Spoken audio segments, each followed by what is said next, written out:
That was a brand new Death Angel there for you. Track there played for you was called Fallen. Killer stuff from them, as always.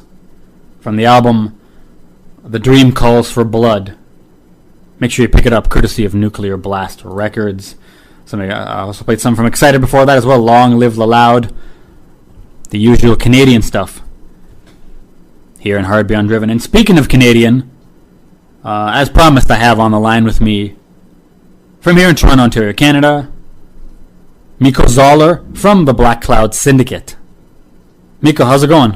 Hey Mike, how's it going, man? Thanks for having me on. Yeah, you're welcome. Thanks for agreeing to do the interview and being on this show. This is you and I have actually been in collaboration for not very long actually, and decided to do the interview a few weeks ago or so. Yeah, well, we can thank Steve from Spewgore. He turned me on to your program. I mean, obviously, I've heard of it. You've been around a long time, but I have to admit, I've been really out of touch with a lot of the online media stuff, and we've been trying to do our homework. And when Steve said, "Yeah, just hit you up," I mean, you say you're an easy guy to talk to. You know, I feel like this is like kind of like, you know, it's our return to the scene. So I kind of feel like the new band again. So I want to thank you. Made things real comfortable and easy for tonight. That's for sure. Yeah. How long, if you can tell me, so you can speak up to as loud as you want, just to make sure that everyone's listening out there. How long has the Blackcloud Syndicate been around now?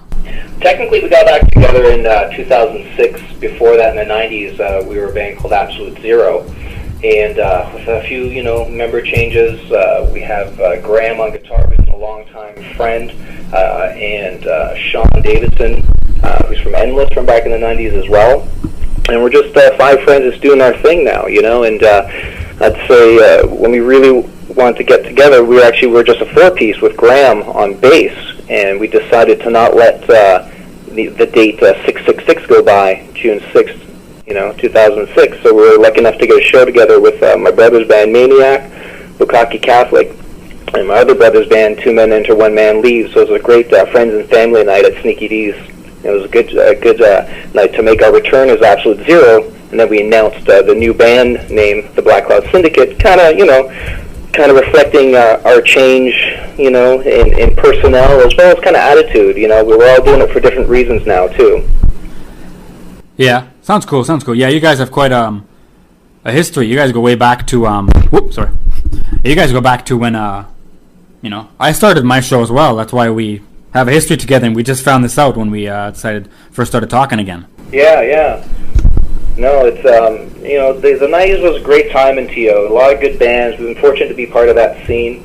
We had a couple demos, we had a CD, a couple videos, and actually got some airplay. We had a video that was banned for questionable content, so it was only played on Too Much for Much, if anybody remembers that program on Much Music. Oh, yeah. Yeah, I don't even think they play videos anymore, we had one chance with that, and it was done by a film student whose name escapes me. I feel really bad. I can't remember his name, but I'm sure we'll post something about that soon. But it got nominated by TVO Ontario for excellence in its craft. Yet Much Music felt the drug content, which it was for a song called Black Wish. It was an anti-drug song, at least a story about a person dealing with drugs, really. And they just felt it was too much for much, so they aired it once, and that was it. Yeah. So, we had some real fun with Torn. We sold, I don't know, maybe close to 1,000 across Canada and out of Canada, the U.S. as well as internationally. And we did a couple East Coast tours. Always played some really great shows with a lot of great local bands.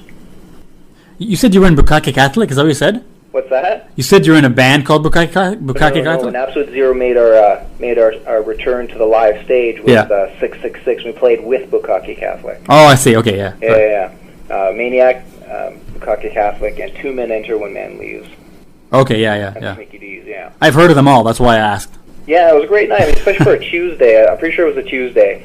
But I guess nobody, a lot of bands played that night, I'm sure. Everyone just wanted to be part of the whole 666. And it was very uneventful. Nothing really happened, just a bunch of bands played, and, we all got home safely. So, there you go. All right, cool.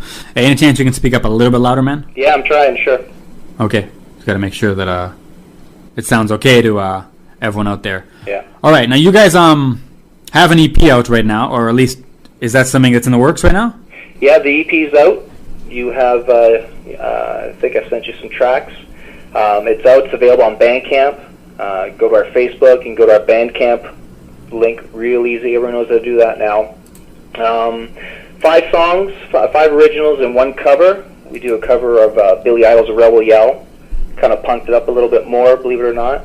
And believe it or not, it was a real hard song to cover. It was real challenging for us, and we hope we did it justice, or at least, presented it, our way, I guess.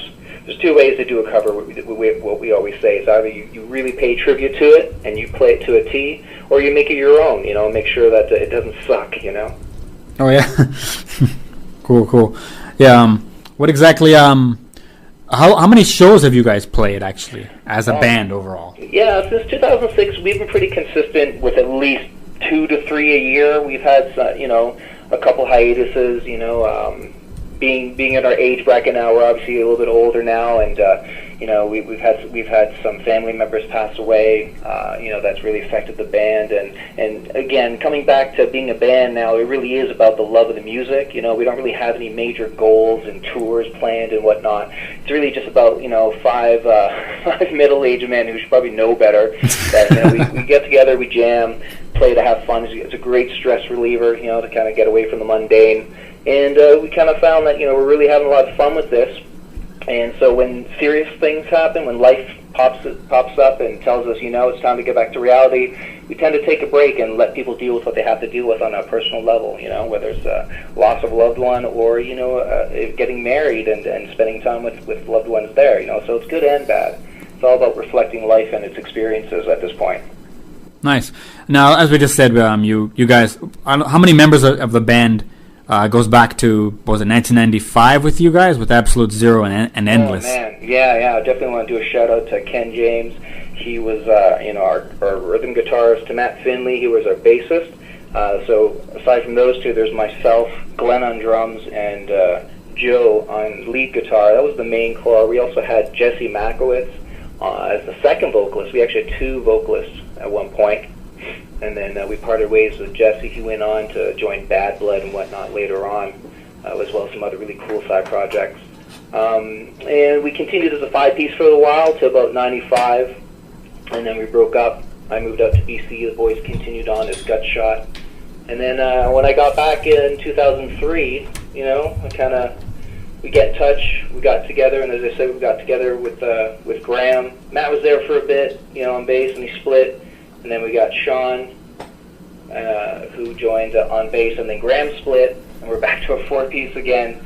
And then we took a little break with Sean. Sean had stuff to deal with, and then and it was always amicable. That's the thing. Like I said, it really is about guys, friends, just having fun and jamming. So it's just funny how things happen, but really fortunate that there's never been animosity. So in the case of people coming and going, the door's always been open.